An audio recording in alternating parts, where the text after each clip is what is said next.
வணக்கம் நண்பர்களே. ஒரு ஊர்ல ஒரு பணக்காரர் இருந்தாராம். அவருக்கு ஒரு குறை.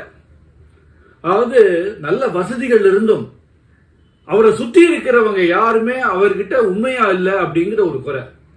அது அவர் மனைவி மக்களாகட்டும், உறவினர்களாகட்டும், நண்பர்களாகட்டும், ஏன் அவர்கிட்ட வேலை பார்க்கிற பணியாட்களாகட்டும், யாருமே தங்கிட்ட உண்மையா இல்லை, எல்லாருமே சுயநலத்தோடு தான் இருக்காங்க அப்படின்னு அவர் மனசுல ஒரு அபிப்பிராயம். அதனாலேயே அவர் மனசுல பெரிய குறை. இந்த குறைனாலேயே அவர் சந்தோஷம் இல்லாமையே இருந்தார். இப்படி இருக்கும்போது அந்த ஊருக்கு ஒரு சாமியார் இருந்தார். அந்த சாமியாரை பார்க்க இந்த பணக்காரர் போறார். சாமியாரை பார்த்து அவர் சொல்றாரு, இது போல எனக்கு எல்லா வசதியும் இருக்கு, ஆனா மனசுல குறையும் இருக்கு. என்ன குறைன்னா, இது போல என்னை சுத்தி இருக்கிறவங்க யாருமே உண்மையா இல்லை, கிட்ட எல்லாருமே சுயநலத்தோடு தான் இருக்காங்க, உண்மையா பழக மாட்டேங்கிறாங்க, ஏதோ ஒரு எதிர்பார்ப்போடு தான் இருக்காங்க அப்படின்னு அவர் ரொம்ப குறைப்பட்டுட்டார். அந்த சுவாமி அதை கேட்டு சிரிச்சுட்டு சொன்னார், நான் ஒரு கதை சொல்றேன் கேட்கறியா அப்படின்னு. அந்த பணக்காரரும் சரி தாராளமா சொல்லுங்க சாமி அப்படிங்கிறார். அந்த பணக்காரர் பார்த்து அந்த சுவாமிஜி சொல்றார், ஒரு ரூமு, அந்த ரூமை சுத்தி கண்ணாடிங்க, நூற்றுக்கணக்கான கண்ணாடிங்க. அதாவது ரூம்குள்ள என்டர் பண்ணாலே சுத்தி பூரா கண்ணாடியா தான் இருக்கும். அந்த கண்ணாடியில நாம என்டர் பண்ணோம்னா நம்ம பிம்பங்கள் தான் முழுசா தெரியும். அது போல ஒரு ரூம்ல முதல்ல ஒரு குழந்தை போறது. அந்த குழந்தை போய் சுத்தி பார்க்குது. தன்னை சுத்தி நூற்றுக்கணக்கான பிம்பங்கள், அந்த குழந்தையோட பிம்பங்கள் தான் நூற்றுக்கணக்கில் இருக்கு. அதை பார்த்து அதுக்கு ஒரே சந்தோஷம். அது சிரிக்கிறது. அது சிரிச்ச உடனே அந்த 100 பிம்பங்களும் சிரிக்கிறது.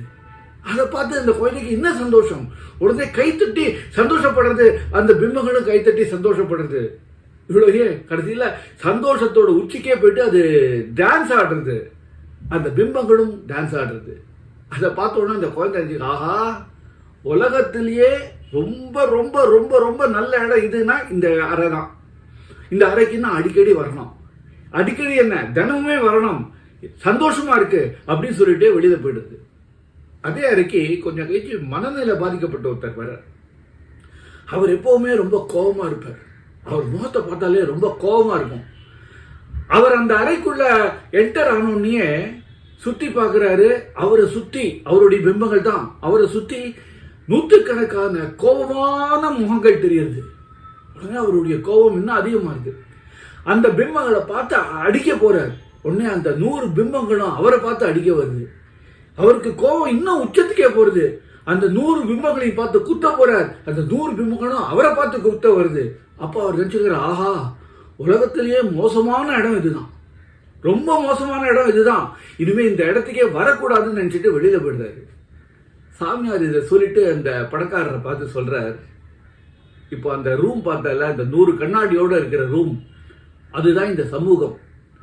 அந்த சமூகம் எதை பிரதிபலிக்கிறது, எதை பிம்பமா காட்டுறது? உன் மனசுல என்ன இருக்கோ அதை தான் பிம்பமா காட்டுறது.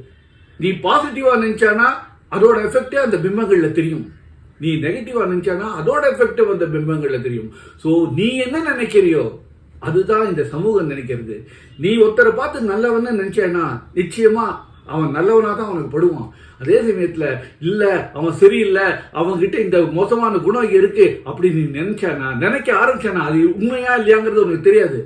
நீ நினைக்க ஆரம்பிச்சாலேயே உன்னுடைய மனசு ஒரு சஞ்சலத்துக்கு உண்டாருது அப்படின்னு சொன்னாராம். அப்போதான் அந்த பணக்காரருக்கு புரியுது, ஆஹா, தப்பு வேற எங்கேயும் இல்லை, எங்கிட்ட தான் இருக்கு. எங்கிட்ட குறைய வச்சுட்டு நான் மற்றவங்க கிட்ட குறைய பார்த்துட்டு இருக்கேன். ஸோ இனிமே நான் எல்லார பத்தியும் கொஞ்சம் பாசிட்டிவா திங்க் பண்ண முயற்சி பண்ணணும். அப்படி திங்க் பண்ண முயற்சி பண்ணாலே எனக்கு மனசுல சந்தோஷம் வந்துருங்கிறது புரிஞ்சுட்டு அன்னிலேருந்து கொஞ்சம் வேறுபட்ட மனுஷரா இருக்க முயற்சி பண்ணாராம். பாத்தீங்களா, நாம என்ன நினைக்கிறோமோ அதுதான் இந்த சமூகம் பிரதிபலிக்கும்.